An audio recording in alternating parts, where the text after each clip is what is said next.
Hello friends, आप सभी का जीके क्लासेज में हार्दिक स्वागत है। आज डिस्कस करेंगे हम जीके के मोस्ट इम्पोर्टेंट 10 क्वेश्चंस। चलिए शुरू करते हैं। पहला क्वेश्चन है, निम्नलिखित में से कौन सा भक्ति संत कवि एकेश्वरवादी था?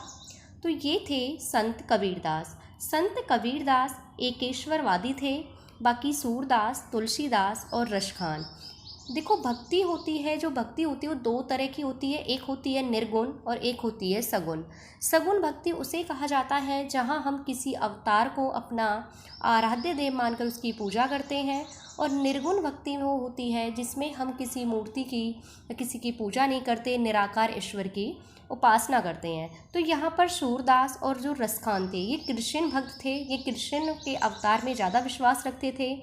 जो तुलसीदास थे ये राम भक्त थे, ये राम अवतार में बहुत ज़्यादा विश्वास रखते थे, इसलिए सगुण भक्ति के थे। लेकिन कबीर, रैदास ये निर्गुण भक्ति में विश्वास रखते थे, और इनका कहना था कि ईश्वर सिर्फ एक है, उसका ना कोई रूप है और ना कोई उसकी मूर्ति है। तो इसलिए एकेश्वरवादी जो कवि थे वो कौन थे? वो थे कबीरदास।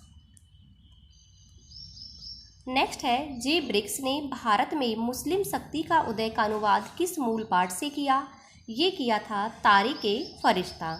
तारीख़ फरिश्ता फरिश्ता ने लिखी थी, और इसका जो अंग्रेजी में अनुवाद किया वो किसने किया था? जे ब्रिक्स ने किया था। और किस नाम से किया था? भारत में मुस्लिम शक्ति का उदय। अगर हम इंग्लिश में बात करें तो किया था मोमडन शक्ति का उदय। इस शीर्षक से इन्होंने तारीख़ फरिश्ता का अनुवाद किया था।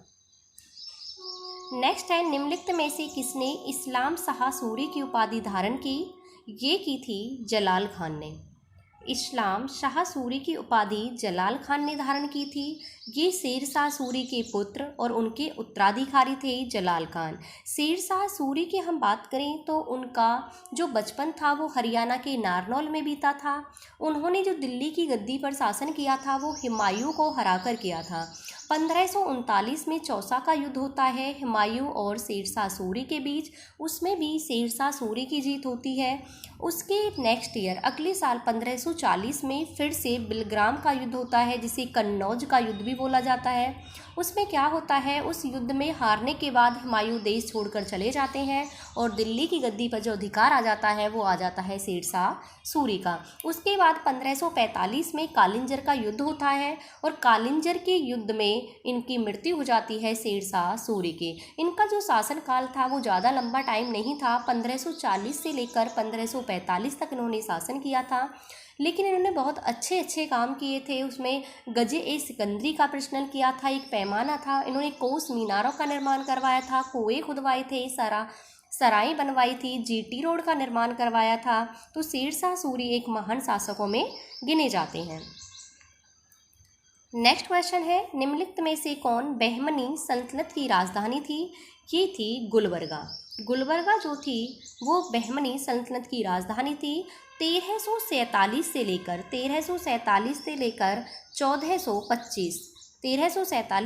1425 तक जो गुलबर्गा है ये रहती है बहमनी सल्तनत की राजधानी। 1425 में इसे गुलबर्गा से कहाँ स्थानांतरित कर दिया जाता है? इसे बीदर में स्थानांतरित कर दिया जाता है। गुलबर्गा राजधानी से बीदर में राजधानी स्थानांतरित हो जाती है 1425 में।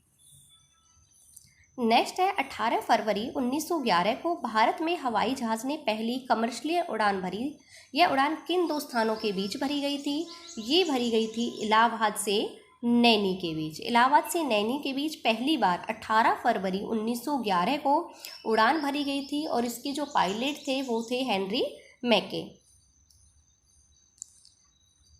नेक्स्ट है, स्वतंत्रता सैनिक सम्मान पेंशन योजना किसके लिए शुरू की गई थी? अंडमान के पूर्व राजनीतिक बंदी, स्वतंत्रता सेनानी, उनके आश्रित, गोवा लिबरेशन आंदोलन के स्वतंत्रता सेनानी, हैदराबाद के निजाम को भारत में शामिल के लिए संघर्ष करने वाले, ये सभी के लिए शुरू की गई थी। कौन सी? स्वतंत्रता सैनिक सम्मान पेंशन योजना। ये शुरू की गई थी 15 अगस्त 1972 को, जब भारत की आज़ादी की रजत जयंती मनाई गई थी। तब इस पेंशन को, इस योजना को लागू किया गया था 15 अगस्त 1972 को। नेक्स्ट है, महात्मा गांधी को केवल एक कांग्रेस का अध्यक्ष चुना गया था। उन्हें किस अधिवेशन में कांग्रेस का अध्यक्ष चुना गया था? ये चुना गया था बेलगाम में। बेलगाम में अधिवेशन होता है कांग्रेस का 1924 में। उस समय जो कांग्रेस के अध्यक्ष चुने गए थे वो चुने गए थे महात्मा गांधी। महात्मा गांधी ने कांग्रेस की अध्यक्षता सिर्फ एक बार की है बेलग्राम के अधिवेशन में। कांग्रेस की स्थापना होती है 28 दिसंबर 1885 को। A.O. ह्यूम इनकी क्या करते हैं, स्थापना करते हैं, और जो पहली अध्यक्षता करते हैं वो करते हैं व्योमेश चंद्र बनर्जी। और आगे जाकर 1907 में कांग्रेस दो दलों में विभाजित हो जाती है। एक हो जाता है गरम दल और दूसरा हो जाता है नरम दल। 1907 में दो गुटों में बंट जाती है, लेकिन 1916 में लखनऊ अधिवेशन में फिर से वो दो गुट एक हो जाते हैं। नेक्स्ट है गुप्त वंश का प्रथम राजा कौन था? तो गुप्त वंश का जो प्रथम राजा था वो था श्रीगुप्त। गुप्त वंश की जो स्थापना की थी वो की थी श्रीगुप्त ने। ये क्वेश्चन दो तरीके से आता है, एक आता है गुप्त वंश का प्रथम राजा या गुप्त वंश की स्थापना, तो श्रीगुप्त ने की थी। अगर यहीं पर आपसे पूछ लेता है कि गुप्त वंश का वास्तविक संस्थापक कौन था, तो वो था चंद्रगुप्त प्रथम, क्योंकि उन्होंने ही सबसे पहले महाराज धीराज की उपाधि धारण की थी और कुमार देवी लिच्छवी से उन्होंने शादी की थी। इसके बाद समुद्रगुप्त में उनका एक शक्तिशाली बेटा था जिसे भारत का नेपोलियन और कविराज के नाम से जाना जाता है, समुद्रगुप्त को। नेक्स्ट क्वेश्चन है सिलोन में बौद्ध धर्म का कौन सा मत विकसित हुआ?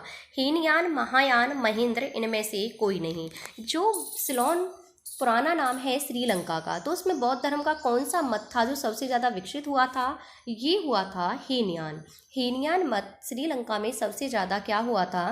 विकसित हुआ था। देखो, जो बौद्ध धर्म है उसकी स्थापना करते हैं महात्मा बुद्ध। महात्मा बुद्ध का जो जन्म होता है वो होता है 1563 ईसा पूर्व, लुम्बिनी ग्राम में होता है। उनकी मृत्यु होती है 463 ईसा पूर्व। उन्हें ज्ञान की प्राप्ति होती है, 6 वर्ष उन्होंने कठिन तपस्या की थी, उसके बाद उन्हें ज्ञान की प्राप्ति होती है और वो बौद्ध धर्म का प्रचार करते हैं। बौद्ध धर्म की स्थापना महात्मा बुद्ध ने की थी। उनके बचपन का नाम सिद्धार्थ था, लेकिन उनका जब उन्हें ज्ञान की प्राप्ति हो गई थी तभी से वो बौद्ध कहलाए थे। तो उनके मरने के बाद, उनकी मृत्यु के बाद जो उनके अनुयायी थे वो दो भागों में बंट जाते हैं। एक होता है हीनयान और एक होता है महायान। हीनयान जो थे वो महात्मा बुद्ध के विचारों को बिल्कुल एज इट इज रखना चाहते थे, उनमें कोई बदलाव नहीं करना चाहते थे कट्टर तरीके से।